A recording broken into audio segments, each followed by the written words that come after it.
Hello and welcome to On Point with me, John Matera, where I give you my on point opinion about the hot topics in sports. This is the second edition of my podcast, and would like to thank everyone who gave the first edition of On Point a listen or a like. But on today's show, we're going to go over a topic that every NBA fan just happens to love to talk about, and that's the young NBA rookies striving for a spot to stake their claim in the NBA, the best basketball league in the world. Now, what makes the offseason so exciting is not just the trades or the free agent signings, but it's also the summer league, where all the people who were drafted in the last draft class get to come and show what they're made of.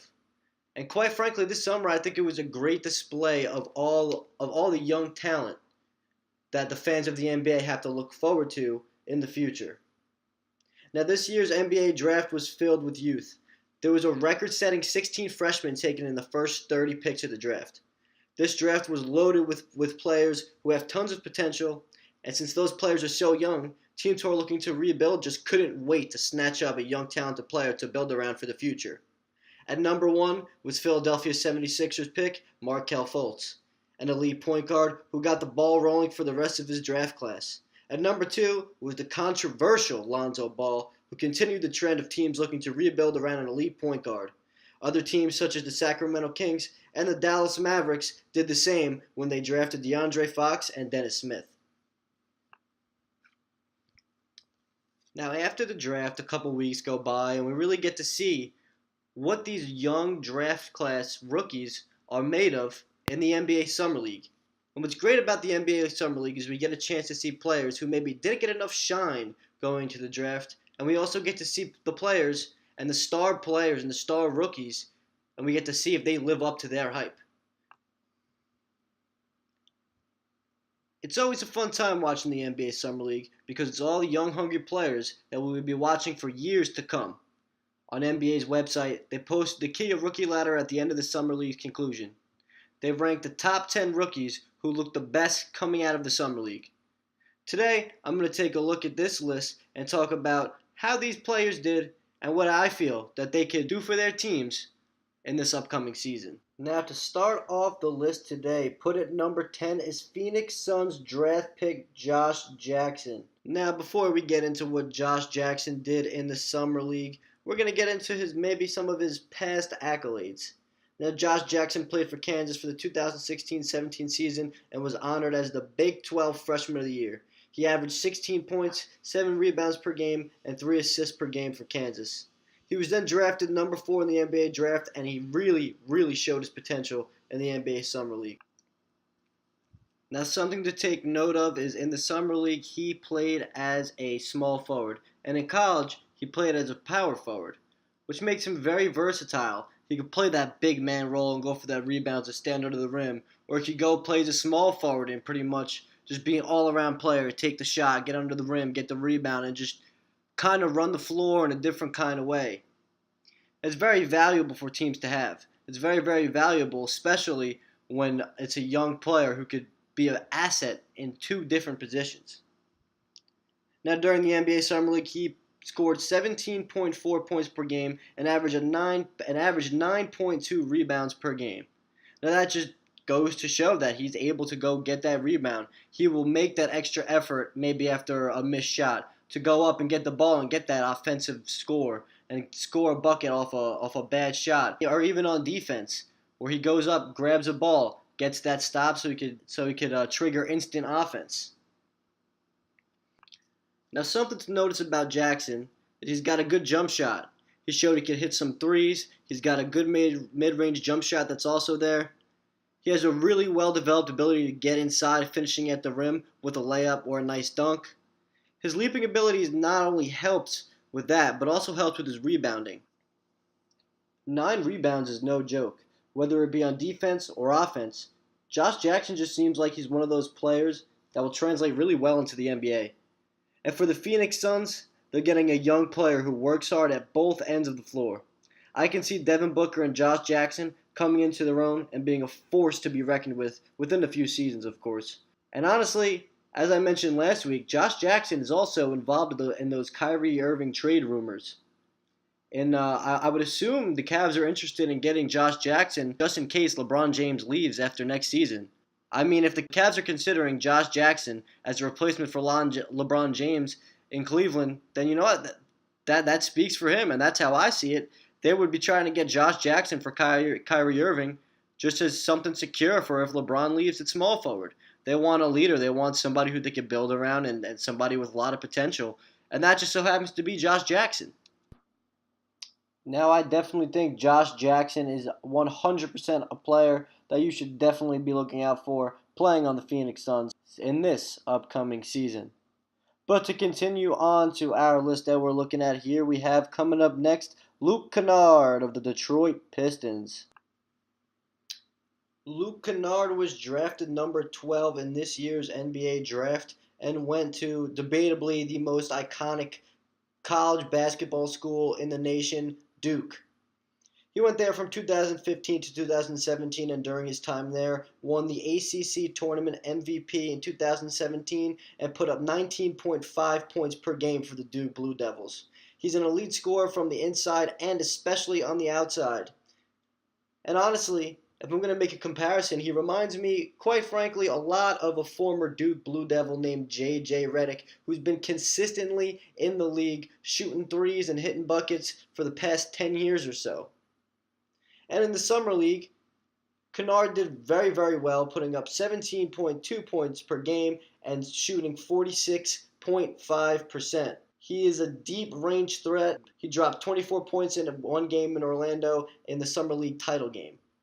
Now, what the Detroit Pistons are getting is just an all-around shooter, something they need, more scoring. That is definitely something the Detroit Pistons need in rebuilding their team.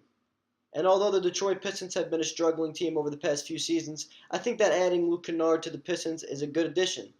Being able to add a few more points on the board is never a bad thing, and with Drummond under the rim, it should give Kennard more confidence to just let the shot fly. Now, the Pistons can definitely be improving in a lot more different ways, but I definitely agree with the Pistons in picking Luke Kennard just to add more scoring. They're a lack of scoring. They're a team that's pretty much in jumbo right now in the East. They're just missing the playoffs shy nearly every season, or they're just way far out. Now, they had a couple playoff berths a couple seasons ago, but ever since then, they haven't really been producing anything, and Detroit is just clamoring for this team to just do better. They want a bad boys rebirth. They want Detroit to be on top again, and unfortunately, I think they're going to need to do a lot more than just adding Luke Kennard to their team. Now, if I had to just make a guess about how Kennard's career is going to go, I would honestly say it's going to be a lot like the man I compared him to before. I think it's going to be a lot like J.J. Redick, just floating around from team to team throughout your career, having a little 3-year stint here, 4-year stint there, and just dropping buckets whenever you're needed. You're reliable to make that shot. I really think that's how Kennard's career is really going to go. I think that it's destined to be that. He doesn't stand out to me like somebody who's going to be a LeBron James type of aggressive scorer or anything like that. I think he's just going to be that reliable guy who every team needs and who can be an asset to every single team. But making our way up our list, we have number 8, Bam Adebayo, but we're just going to pronounce him as Bam for the remainder of this show. Bam is considered to be a reach for the Miami Heat that some fans kind of gave him the Porzingis treatment where they're like, well, why do we have him? We already have a big man in Hassan Whiteside. This is a little confusing. But during the Summer League, you'll see that he proved some of his doubters wrong. He was the 14th pick in this year's NBA draft, and he's 6'10". He's a power forward or center that played for Kentucky, and in college he put up 13 points per game and 12 rebounds with 1.5 blocks per game. He has so much potential, and he's a great athlete. He's a guy who can just sit under the rim, grab a rebound, and score. He averaged about 8 rebounds during the Summer League and showed true signs of potential, having a 29-point game in his second game in the Summer League. Now you may be asking, how does this affect the Miami Heat, and why did they pick Bam in the draft? They already have a big man, Hassan Whiteside, who arguably is one of the top 5 best centers in the league right now, is a rebound machine. And the answer to that question is simply rebounds. Now, rebounding is probably one of the most important things in the NBA, besides obviously the emergence of the three-pointer in the past few seasons. But in my opinion, rebounds are one of the most critical part of the NBA because defense always triggers instant offense. So if you're going up for that defensive board, that's giving your team an opportunity to pull ahead.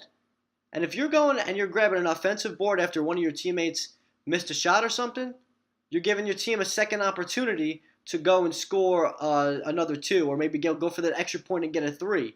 And if you consistently get those, it helps you build up a lead, and it really affects the game and affects the momentum. Now, picking up Bam is a really good idea because not only can he rebound, he can score.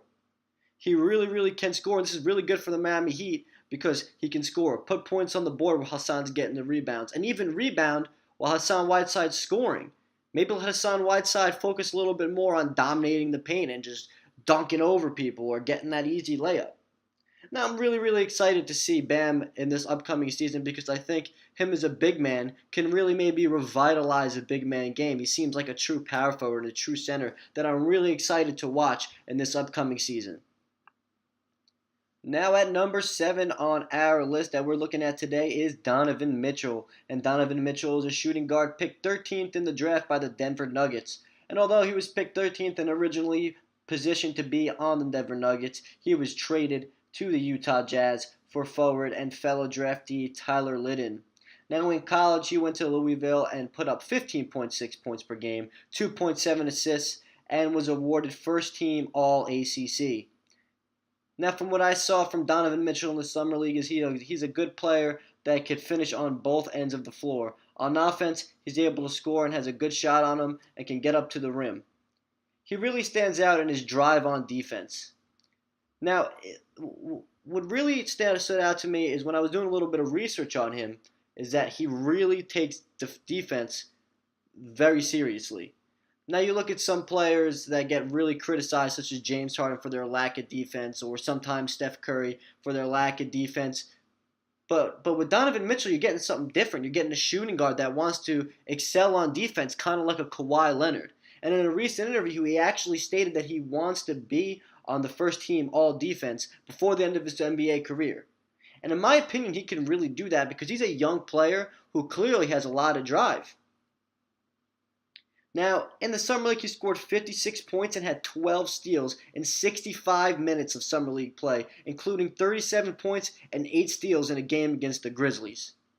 8 steals in an NBA game. Now, clearly it's not actual NBA rosters, but it's NBA affiliated, and all these players are good enough to be in the NBA. So 8 steals, that's still impressive, even if it's not the regular season.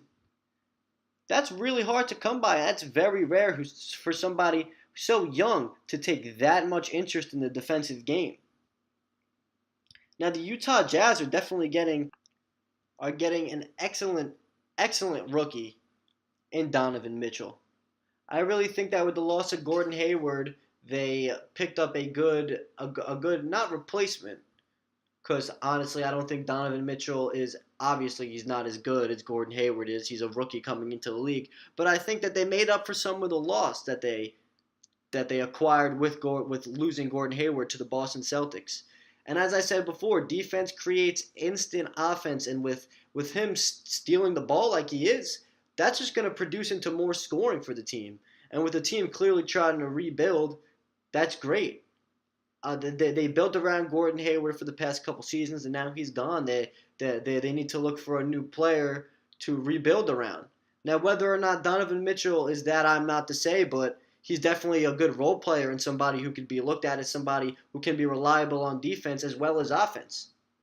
Now, he's a really defensive player, and so is the center of the Utah Jazz, Rudy Gobert. And I think that these two put together on the court can really cause some problems for teams offensively. I really do. I really think so. It could definitely throw a lot of things off for other teams. Teams going in the paint that are very paint heavy, such as the Clippers with Blake Griffin and DeAndre Jordan, might be very affected by this because of the Rudy Gobert's effectiveness in the paint. I also think that Donovan Mitchell can pose some problems for anybody who goes up against him at the shooting guard position. Donovan Mitchell is no joke as a matchup for any shooting guard. Like, He's really good. He has quick hands. He steals the ball. And as I said before, and as I'm going to repeat many times throughout this podcast, is that defense always triggers instant offense. And he steals that ball, drives right to the rim, finishes at the rim, or passes it to Rudy Gobert or one of his other players for the quick bucket. I mean, just like that, I think that this team defensively could be scary and really cause problems for a lot of other teams with Donovan Mitchell added to the squad. Number 6 on our list is Dennis Smith Jr. And a little bit about Dennis Smith Jr. He was the ninth overall pick in this year's draft, and it was the ACC Rookie of the Year last season. He went to NC State, and in college averaged 18 points per game, 6 assists, 1 steal per game, and was the 5th point guard to be drafted in this draft. He was drafted by the Dallas Mavericks, who desperately needed a rebuild. Now in the Summer League, he really showed up for the Dallas Mavericks, scoring 17.3 points per game, 4.8 rebounds, and 4.2 assists with 2.2 steals per game in under 25.9 minutes of action on the floor. He received all Summer League honors, and I think, honestly, is one of the standouts to win Rookie of the Year for this year.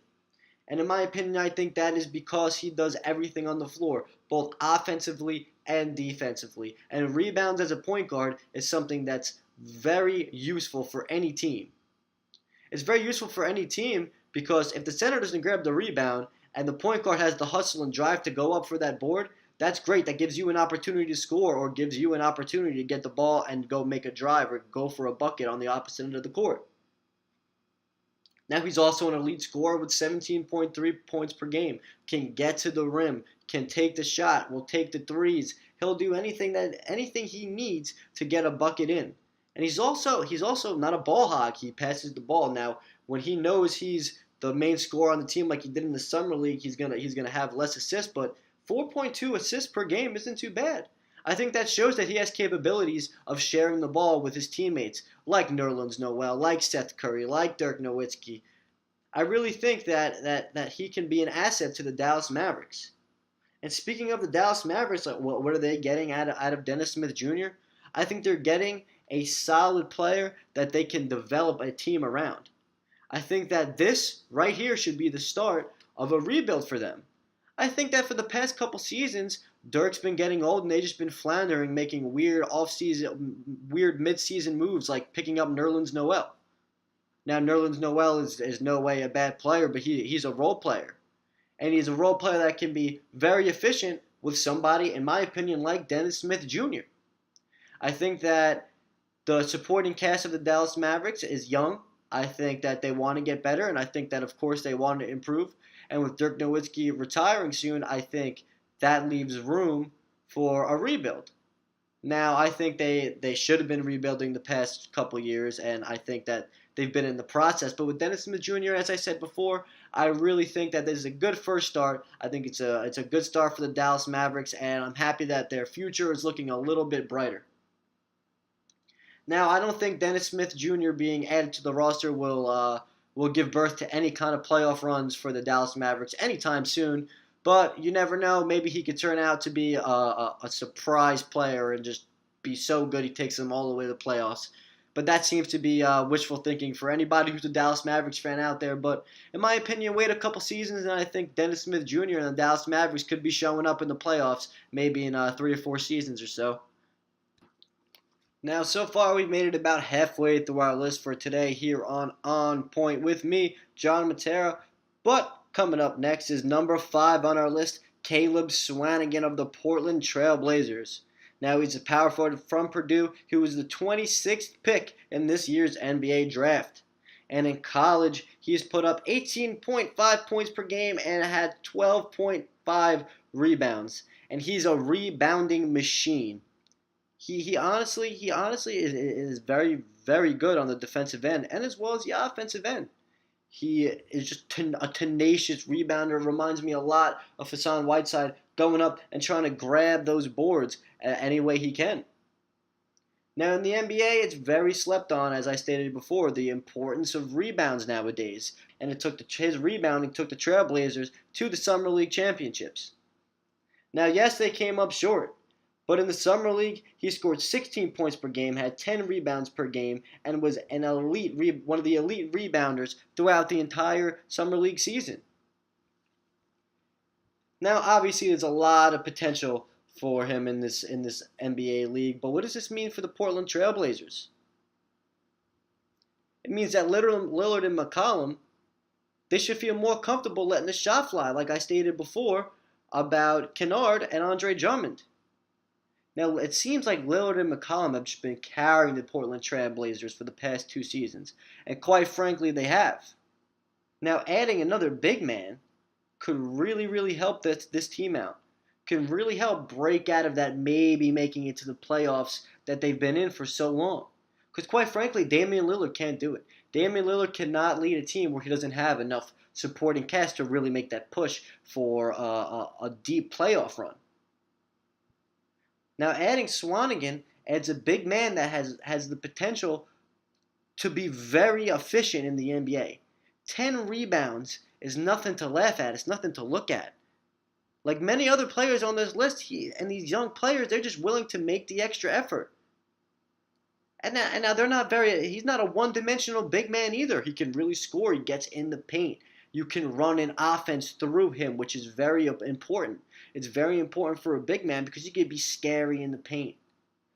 If you're big, you need to be scary. People don't want you. You don't want people standing in front of you in the lane. You want people to move when you're driving to the rim. And that's what Swanigan can do. He just needs to develop his game a little bit more. And he's going to be a very good pick in the draft for the Portland Trailblazers. And I think the Portland Trailblazers, if developed right, if giving him the correct amount of minutes, if giving him the correct people to play with and surrounding him with the players that he works the best with, I think Swanigan can really be a breakout star in the draft. Now getting towards the end of our list is number 4, John Collins, who's a power forward out of Wake Forest, who was picked 19th overall in this year's NBA draft by the Atlanta Hawks. Now he's 6'10" and was named ACC's most improved player. He was also named first team All-ACC and in college scored 19.2 points per game and averaged 9.8 rebounds per game. And in the summer league, he really showed his talent, putting up 15.4 points per game, 9.2 rebounds in 23 minutes of action. Now he's one of the standouts to me in this year's NBA draft because of just his ability to finish. He had one game during the summer season where he just rocked the rim and put on a dunk fest. He's just phenomenal. He knows how to get to the rim, and people lob the ball up to him with just complete confidence he's going to get up and slam it. He's just phenomenal in the paint and at the rim, and is just oozing potential for the Atlanta Hawks that really are hurting right now. The Atlanta Hawks are really hurting right now. They lost both of their big men, Dwight Howard and Paul Millsap, and the year before that lost Al Horford. Their 3 best players they lost in the past 2 seasons. Which quite honestly is a shame because if you think back to about 3 seasons ago, they were number 1 in the East. They had the 1 seed going into the playoffs. And sure, LeBron James just came in and swept them, but still number 1. That's nothing to just look at and go, oh, that's nothing. It's the number 1 seed in one of the conferences in the best basketball league in the world. And how far they've fallen now is just such a shame. And their best players are Dennis Schroeder and maybe Ken Bazemore. Now that's definitely not going to get you back to your former glory for the Atlanta Hawks, but I think that drafting a power forward in John Collins is definitely a step in the right direction.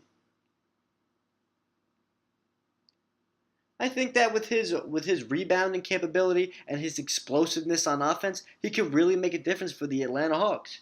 Now, I don't think that getting John Collins in his rookie year is going to give birth to the Atlanta Hawks in the playoffs. I don't think it's going to lead to a playoff berth for the Atlanta Hawks, but I think that it's going to show some potential in the Hawks.